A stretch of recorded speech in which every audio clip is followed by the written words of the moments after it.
مجھے کیا پڑی ہے میں تمہیں عذاب دوں؟ تو اگر کوئی سردیوں میں مان لو دسمبر جنوری میں روزے رکھ لیتا ہے چھوٹے ہوئے روزے تو کوئی حرج نہیں ہے، اللہ کی طرف سے چھوٹ ہے، پورے سال میں پورے کر لے، اگلے رمضان آنے سے پہلے پہلے پورے کر لے، جس سے کہ بہت زیادہ بوجھ نہ پڑ جائے، جیسے آپ کہہ رہے ہیں 8-9 سال کے اکٹھے ہو گئے۔ اچھا، کچھ لوگ کہتے ہیں کہ سیدوں کو زکوٰۃ نہیں دی جاتی، کیا یہ صحیح ہے؟ ان کا سوال یہ ہے کہ سیدوں کو زکوٰۃ نہ دینا ٹھیک ہے، بالکل ٹھیک ہے، نبی کی حدیث ہے بھائی کہ سیدوں کو جو ہے وہ میرے جو اہل بیت ہیں اور انہیں زکوٰۃ نہیں دینی، لیکن یہاں میں وضاحت کر دوں سید کو زکوٰۃ دے سکتا ہے۔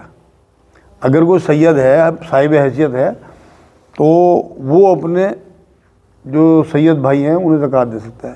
اول تو اسے وہاں تک جانے کی ضرورت ہی کیا ہے؟ اگر آپ کو پتہ لگ گیا کہ سید ہے تو آپ کے لیے تو مزہ آ گیا، آپ کی تو آخرت سنور گئی، آپ اپنی جان دے دو سیدوں کے لیے۔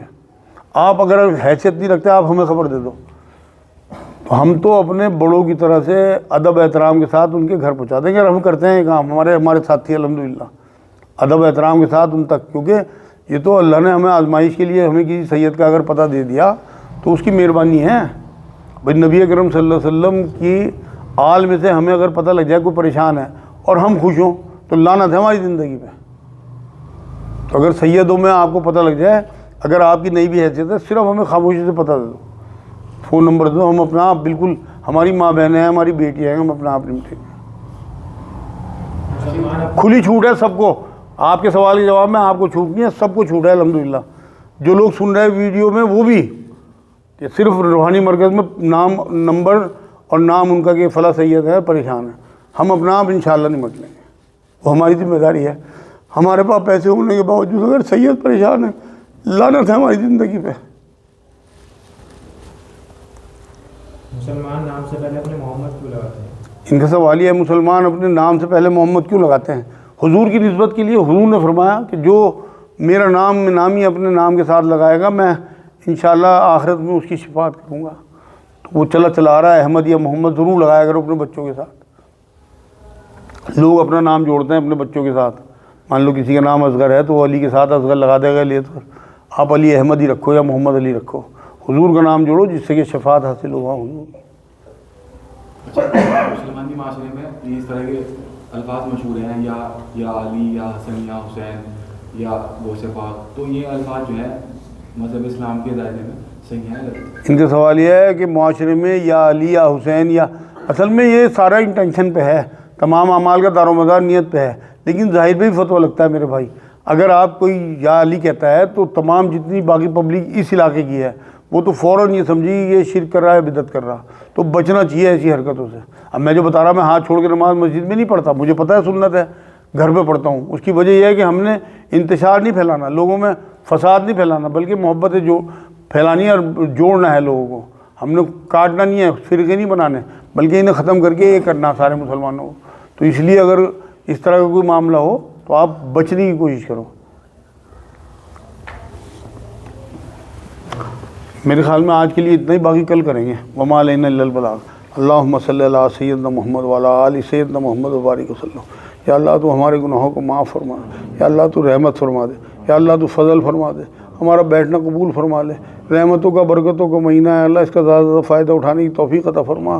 یا اللہ جو بھی ہم نے اب تک کوتاہیاں کی ان کوتاہیوں کو معاف کر کے ہمیں پاک صاف کر کے اس رمضان میں داخل فرما، سارے روزے رکھنے کی توفیق عطا فرما، صحت کے ساتھ عزت کے ساتھ ہمارے روزے پورے کرا دے، ہمارے ملک میں بھی امن و امان عطا فرما، پوری دنیا میں امن و امان عطا فرما۔ یا اللہ ہمیں ایمان والی آسان زندگی، ایمان والی آسان موت عطا فرما۔